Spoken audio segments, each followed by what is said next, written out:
Hi, I'm Melanie Duppins. I'm the founder of Bricker28.com, and I'm here to talk to you about a really tricky career issue, specifically what you do when you've had a really terrible performance review or a string of such reviews. I want to be very transparent with you. As a manager, as an HR executive that's coached dozens of managers, there's a point in every manager's head where they're like, forget this, right? Where it's past the point of no return. And if that's where you are, nothing you do at this point is probably going to change their mind. Now, to be there, you must have really messed up for a while. But if that's where you are, I don't want to pretend that just simply doing a few things better is going to be enough. And so in that case, here's my advice. What I want you to do is, even as you work diligently to change their perspective on how you're performing, I also want you to be looking for another job. Of course, I hope you can turn this around, but most importantly, I care about you. I don't want you to be without options. And so if you're in that situation and you think it's pretty much a lost cause, let's still try to turn it around. But in the meantime, float your resume, get serious about your cover letter, do some networking, reach out to some temping agencies, do whatever you have to do to shore up your future in case it's gone too far and it's not possible to turn the situation around. So that disclaimer off the table, there's still a lot you've got in your favor here. First, bosses hate firing people, with very few exceptions. Some people like it, but most people hate it.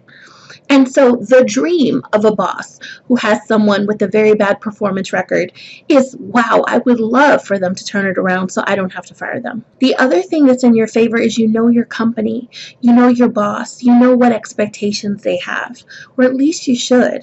And so now that you're in a position to turn this around, you have some insider knowledge that should help you. So with those two things in your favor, let's talk about the 5 steps I want you to take in order to turn this situation around. And now this is just the beginning, right? Like, you're going to have a lot of proving to do, but this is just how you start. So the first thing I want you to do is I want you to check yourself. So I want you to assess yourself. Are you in a place where you're being defensive, or you've shut down, or are you in a place where you're open and really willing to engage around this feedback and become better? If you're not in place number 2, it's going to be very hard to make your manager feel good about the progress you're making.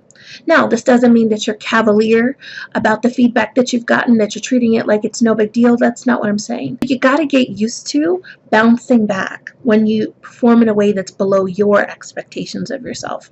So my first step for you is figure out where you are and somehow get to a place where you're willing to engage with the feedback, be open, use this as a learning opportunity, and not be so anxious and defensive.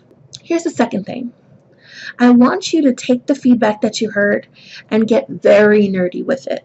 Here's what I mean. I want you to think about what 3 or 4 points your manager made, and what behavior they identified as the problem, and what behavior they want as the solution, and who you know that could potentially help you, and what books you might read, and how you might improve, and what you might do. I want you to really nerd out about this. And I want you to synthesize that into a couple of bullets for each item. So for example, if they say one problem they have with you is that your attention to detail is flawed, that's a very common piece of feedback. So maybe you have a line that says attention to detail, and underneath you have 3 actions that you're going to take from here on out to help you with attention to detail. So maybe you're going to use a checklist whenever you're going through a major project to make sure you don't miss steps. Next, I want you to schedule a meeting with your boss. And that can be in your check-in, so you don't have to schedule a separate meeting. And here's what I want you to cover in that meeting. First, I want you to validate their feedback. Say to them something like, I've been thinking about the feedback that you gave me the other day, and I want you to know that it really resonates with me. Next, I want you to repeat back the major pieces of feedback they gave you. So next, I want you to share with them your action plan.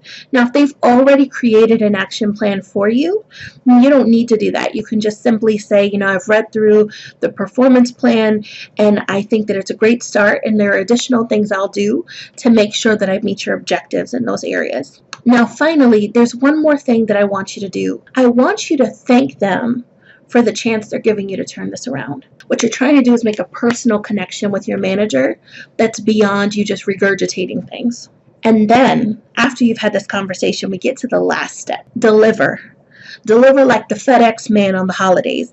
Deliver. That is by far the most important step. Do what you promised them you're going to do.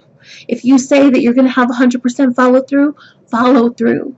If you say you're not going to be late, then no matter what happens, don't be late. There is nothing worse than someone hyping you up and you feeling like things are different with this employee, and then the next day they do the very same thing. It's maddening. So we've just gone through a few steps you can take today to right the ship where your performance is concerned. But I do want to emphasize again, you are just at the beginning of a process, my friend. And if you feel like you're too far gone already and your boss has pretty much made up their mind, then in addition to working very hard to change their perception, you should go ahead and start looking for other opportunities as well. Was this helpful? I hope so. I'm Melanie Deppens, founder of Bricker 28, and if you enjoyed this, please subscribe below, and you'll get other videos just like this to help you develop in your career.